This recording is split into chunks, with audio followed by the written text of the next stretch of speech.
Hey guys, কেমন আছো? আশা করি ভালো আছো। আবারও নিয়ে চলে এলাম নতুন একটা ভিডিও। ভালো লাগলে লাইক কমেন্ট করবেন আর সব বন্ধুদের কাছে অতি অবশ্যই শেয়ার করে দেবেন। আর পুরোপুরি ভিডিওটা দেখবেন, টেনে টেনে দেখবেন না, তাহলে কিছু বুঝতে পারবেন না। যাই হোক, আমি এখানে চিংড়ি মাছ কিনে নিয়ে এসেছি। এখানে 400 গ্রাম চিংড়ি মাছ আছে, বড় বড় চিংড়ি মাছ। আমি বাড়ি এনে ভালো করে কেটে নিয়েছি। অবশ্য চিংড়ি মাছ কাটতে গেলে আমার হাতে এমনি একটু অ্যালার্জি ভাব আছে। চিংড়ি মাছটা কাটলে মানে কেমন ফুসকুড়ি ফুসকুড়ি মতন হয়ে যায়, তাও হলেও আমি বাড়িতে বসে বসে কেটেছি। যেতেই হোক, ছেলেটা বাড়িতে এসেছে, চিংড়ি মাছ খায় না, তা ইচ্ছা হলো আজকে একটু সর্ষে বাটা দিয়ে একটু পেঁয়াজ দিয়ে চিংড়ি মাছটা করব। সেই কারণে ঝটপট করে আজকে চিংড়ি মাছটাকে ভালো করে কেটে বেছে ধুয়ে আমি নুন হলদি মাখিয়ে এখানে কিছুক্ষণ রেখে দেবো। আর চিংড়ি মাছের জল ভাবটা সেটা বেরিয়ে যাবে, আর তেলে দিলে ভালো ভাজাটা হবে। আর অবশ্য তেলে অনেক সময় চিংড়ি মাছের মধ্যে নুন হলুদ তেলের উপরে দিলে পরে কড়াইতে লেগে যাবে। যাই হোক, এটা আমি রেখে দিয়েছি। তাড়াতাড়ি করে আমি কড়াই বসিয়ে দিয়ে দিলাম। এই যে কড়াইটা বসিয়ে দিয়েছি, কড়াইতে আমি এবার তেল দিয়ে দেবো। এবার তেলটাকে আমার গরম হওয়া পর্যন্ত আমি একটু ওয়েট করলাম, করে আমি এবার চিংড়ি মাছটা কড়ার ভিতরে দিয়ে দিয়েছি। দিয়ে আমি ভালো করে ভেজে নেবো লাল লাল করে। চিংড়ি মাছটা যাবার অবশ্য ভাজতে হবে, ভালোভাবে ভেজে এটাকে দিয়ে একটু জালটা কমাতে হবে যাতে লেগে না যায়। অনেক সময় চিংড়ি মাছটা অনেক সময় লেগে যায় কড়ার ভিতরে। আমি অবশ্য তেল বেশি দিয়েছি, লাগবার কোনো কারণ নেই।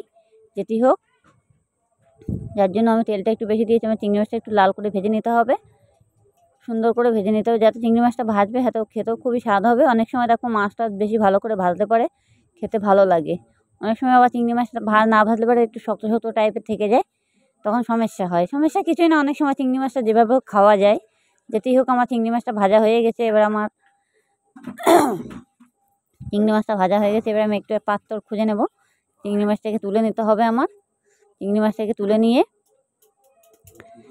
একটা পাত্রে করে, যতক্ষণে ঝোলটা না মরছে, অনেক সময় দেখতেই পাচ্ছ চিংড়ি মাছের জল ছেড়ে দেয় তেলে দিলে। এবার আমার চিংড়ি মাছটা কাটার আগে তার মধ্যে আমি লঙ্কা আর টমেটো আর একটা পেঁয়াজ দিয়েছি।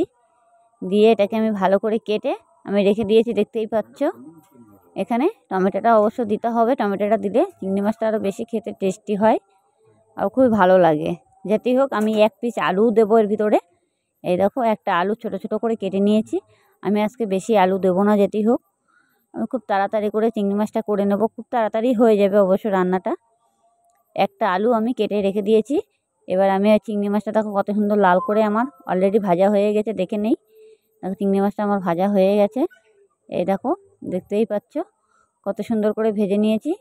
এবার চিংড়ি মাছগুলো আমি একটু তুলে নিতে হবে হালকাভাবে, যাতে কোনো সময় গায়ে পায়ে না লাগে, সেরকমভাবে নিতে হবে। আর অবশ্যই থাকে না, মাছটা তো কোনো ফুটবে না, তা যে গায়ে লেগে যাবে, অবশ্য গায়ে লাগার কোনো কারণ নেই। তেলটাকে ছেঁকে আমার চিংড়ি মাছটাকে ভালোভাবে একটা পাত্রে তুলে নেব। নিয়ে আমার যেটা পেঁয়াজ রসুন ভাজারটা দেখতেই পাচ্ছ আমার অলরেডি ভাজা হয়ে গেছে। যে তেলটা আছে এর মধ্যে আমি একটু জিরে দেবো, এই কালো জিরে ফোড়ন এই দিয়ে দিয়েছি। আর যেটা আছে কাটা আমার, সেটা আমি তেলের ওপরে দিয়ে ভালো করে নাড়াচাড়া দেবো। এটাকে একটু ভালো করে ভেজে নিতে হবে। এটা ভেজে নিয়ে তার আগে আমি একটু সর্ষে বেটে নিয়েছি, সাদা সর্ষে।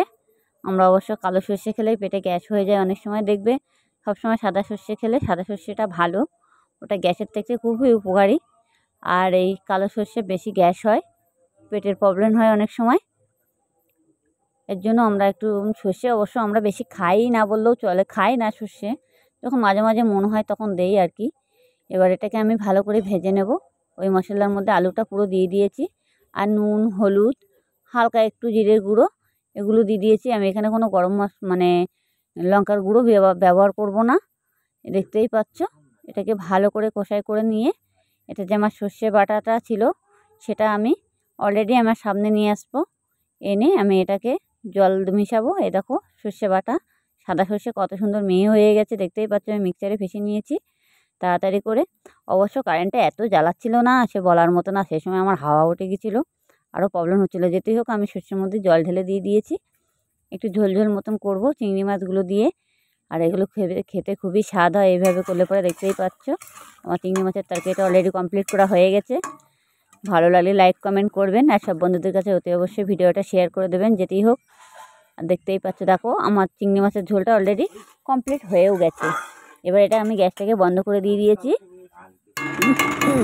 দেখেছো, এই কালারটাও কত সুন্দর চলে এসেছে। আমি কিন্তু এর মধ্যে লঙ্কার গুঁড়ো কিছুই দিইনি, কত সুন্দর একটা কালার চলে এসেছে। একদম তরকারি চিংড়ি মাছের কালারটা এই যে আমি এখন বন্ধ রেখেছি। সবাইকে চিংড়ি মাছের তরকারিটা মানে বেশি ফেভারিট তরকারি, পছন্দ করে বেশি সবাই, খেতেও বেশি ভালো লাগে। অবশ্য অল্প একটু ভাত মাখালে চিংড়ি মাছের তরকারিটাও এমনিও খাওয়া হয়ে যাবে।